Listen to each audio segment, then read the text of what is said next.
พิซซ่าไปกินในห้องบักไหนมีหลักฐานพร้อมนี่บักไหนพูดเองเหรอพ่อเรานอนอยู่เราบอกว่าเราอยากกินพิซซ่าเราก็เลยออกห้องกินมันป่วยปนันติมันจะเอาพิซซ่าไปกินในห้องกูบ่โทษปักกินหรอกกูโทษอีซื่อเนี่ยอีไหนซื่อฮะอีไหนซื่อพิซซ่าต้องโทษมันบ่มันอยู่ไซนี่พ่อเราพูดกินพ่อข่อยนอนแล้วมันวันนี้ไงไปเบอร์เดย์ทูยูในกล้องหูข่อยสักพักนึงดึงข่อยขึ้นมาสรุปอะไรอีไม่มันบ่อีไม่มันอยู่ไซว่ะมันบ่ยอมรับมันว่าบัตรชิบะโดนอยากกินมันว่ะ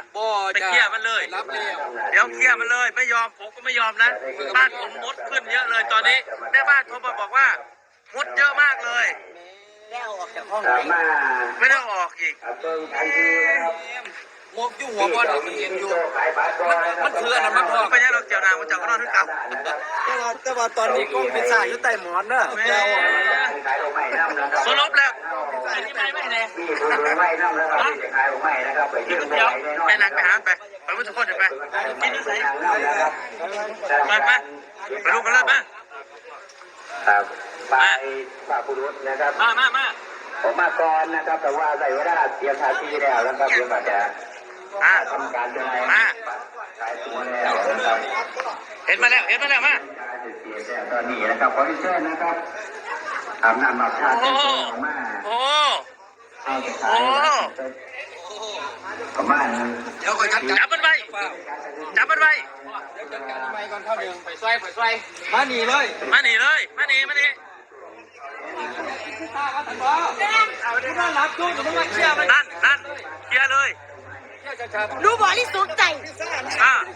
บริสุทธิ์แบบไหนมึงบอกทุกคนว่ากูอยากกินมึงเนี่ยซื้อมาทุกคนกินกูนั่นแหละจะมึงยุ่งเอาสรุปแล้วพิซซ่านี่ไผ่ซื้ออีไม่อย่าคนหนีเลยเอาไปยั่วพี่วัด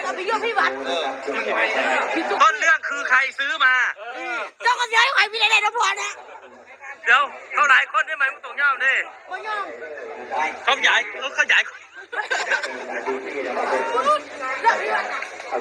มาเขาคนไม่ได้อยู่คนตื่นนี่มันก็ต้องกินตัวตอนและข้อสำคัญตอนเนี้ยกล้องยังอยู่ในหมอนอยู่เลย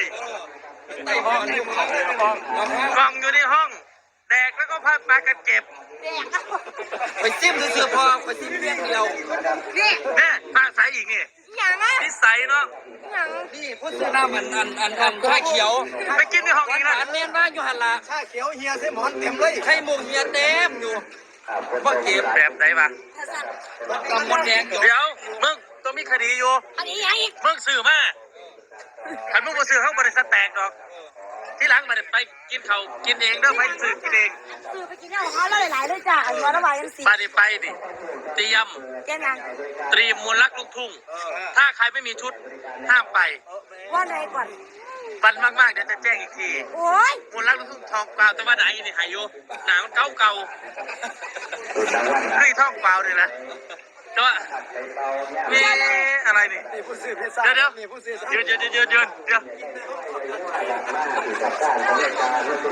เกิดอะไรขึ้นผู้จัดการ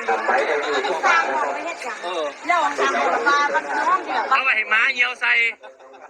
ก็ไม่ได้เยี่ยวใส่ของเจ้านะคะก็แล้วแต่ก็บ้านกูทำข้างหลังน่ะโซฟาก็เอาหมาเยี่ยวเหมือนกันอย่าไปคิดมากพ่อก็เคยเยี่ยวแล้วไม่เกี่ยวพ่อเคยเยี่ยวแล้วอ้าวไม่เกี่ยวอะไรเลี้ยงจนแขวเหลืองเนาะสนะสมัยเอ้ยฟาดพ่อมันว่าแชมป์เกี่ยวกับกินตัวเลี้ยงนกกระเลวเดี๋ยวว่าอะไรที่มาตกเดี๋ยวพ่อแม่งานเขามึงเหรอสรุปเลยมึงสื่อสรุปอีไม่พิษเดียวพ่อจะเชียร์จะมาหัวคุณว่าสั่นเต็มหัวว่าสั่นงอกกระซ้างกูแล้วไงหัวโบราณก็แล้วกันน่ะให้หัวล้านไปหัว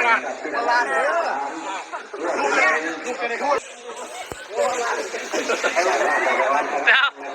คนไหนวะเอาลุงนภามาแล้วจ้าลุงนภามาแล้วคนได้ขับรถไหนแม่มาวันนี้สวัสดีครับสวัสดีครับขับรถนะคะอุ้ยตายแล้ว